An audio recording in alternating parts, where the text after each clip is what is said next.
Salut chers amis en Jésus-Christ et bon dimanche à vous tous. Grâce au Seigneur Jésus-Christ, nous sommes arrivés au 24e dimanche du temps ordinaire, l'année B, et nous méditons autour du thème « Suivre le Christ que j'annonce ». L'Église nous propose la prophétie d'Isaïe chapitre 50, versets 5 à 9, la lettre de Saint Jacques chapitre 2, versets 14 à 18, et l'Évangile selon Saint Marc chapitre 8, versets 27 à 35. Suivre le Christ que j'annonce. Dans le voyage de l'âme, dans le verger de Dieu, si vous n'êtes pas découragé par les épines des châtiments, vous atteindrez un point d'aisance dans la communion divine. Autrement dit, si vous arrivez à un stade où les reproches que Dieu fait ne vous empêchent pas de l'aimer parce que vous puisez de la source du bien, vous arriverez à aimer la communion avec Dieu.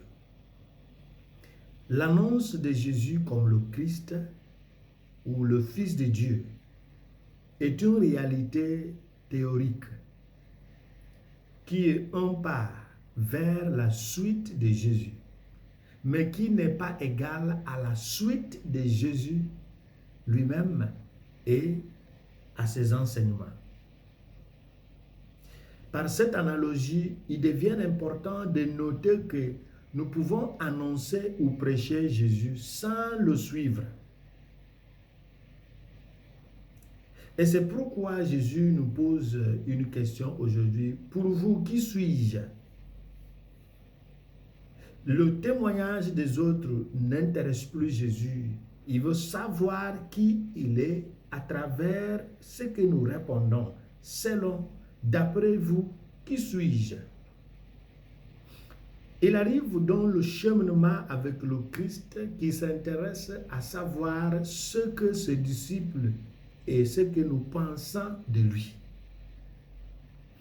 Comme ses apôtres lui ont répondu, la réponse que nous donnons aujourd'hui est souvent basée sur la nature charismatique de Jésus. Tu es Jean-Baptiste, tu es Élie, tu es un des prophètes. Cette nature charismatique se base sur la démonstration de puissance. Lorsque Jésus est perçu sur l'optique charismatique, ses adeptes deviennent obsessifs de merveilles. Néanmoins, si notre connaissance de Jésus est basée sur sa nature et sa mission messianique, nous serons prêts à le suivre. Dans sa nature et mission messianique, Jésus est celui qui a un lien étroit avec le Père. Ce Jésus s'identifie avec le projet de Dieu le Père pour lui et pour l'humanité à travers lui. Et ce projet est sa passion à travers laquelle il sera réellement le Messie de Dieu, autrement dit le Christ. Le Christ n'est pas un titre, c'est une vie, c'est un état de vie, ce n'est pas un titre de naissance. À la naissance, le nom était Emmanuel et Jésus. Emmanuel, la lumière du Christ, la personne du Christ qui est revenue au milieu de nous. Jésus, c'est lui qui sauve son peuple de ses péchés. Mais le Christ est par le mérite de sa passion et sa résurrection et par le fait d'avoir un lien étroit avec le Père. Le bien-aimé par mérite et non pas par la naissance. Suivre Jésus, le Messie de Dieu. Suivre Jésus, frères et sœurs, commence le moment où nous commençons à sentir le poids de sa direction, qui est toujours différente de la nôtre.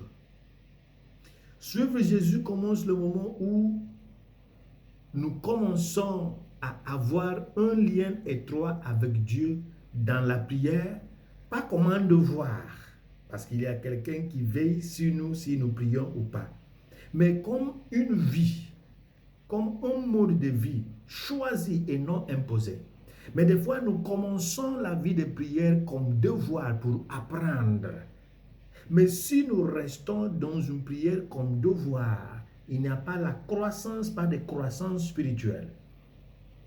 Nous commençons à suivre le Christ à travers aussi le soin attentionné que nous apportons à nos frères et sœurs. Paul va nous dire dans sa première lettre à Timothée 5, verset 8, que celui qui ne s'occupe pas de ses frères et sœurs, les proches, les frères et sœurs, les membres de sa famille, les plus proches, est pire qu'un incroyant parce qu'il a nié la foi. Et nous commençons aussi à suivre le Christ lorsque nous vivons la sainteté véritable et non pas l'autojustice. Hors de ce stade, tout ce que nous faisons au nom de Jésus se résume à une simple propagande. Et lorsque nous vivons dans une démonstration des dons charismatiques, ils deviennent une simple commercialisation de Dieu. Dans ce cas, nous utilisons ce que Dieu a donné, ce qui est de Dieu pour notre propre satisfaction.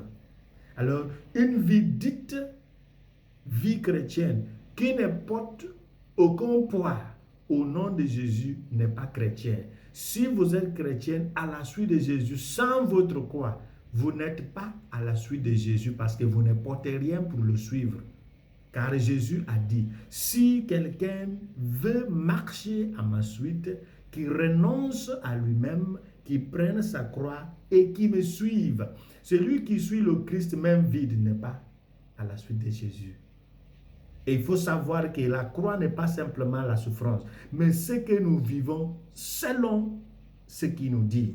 La vie en Jésus-Christ devient simple lorsque nous dépassons l'étape où la présence ne nous accuse plus. Mais il faut distinguer entre le syndrome d'anesthésie dans le péché et la vraie aisance dans la présence de Christ.